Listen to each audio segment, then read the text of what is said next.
Chembe ya ngano haiwezi kuzaa mahindi, ndivyo hivyo mwana wa Adamu kamwe hawezi kuzaa wana wasio mfano wake. Nimepatikana niliyepotea,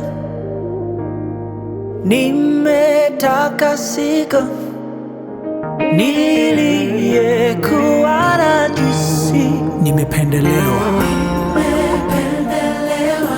ameniokoa kwa damu ya thamani, akanihurumia hata dhambi ilipozidi.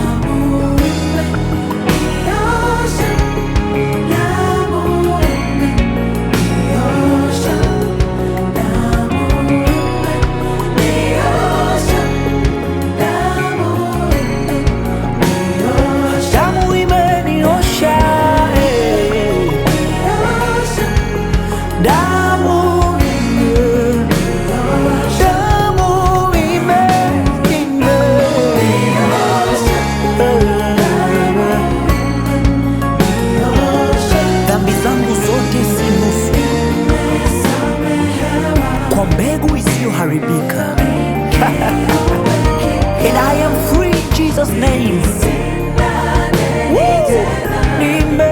Nimesafiriwa, Roho amenijaza, nimepatanishwa na nafsi yake, mbele ya macho yake.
Hizo dhambi zao kuliko ya pili.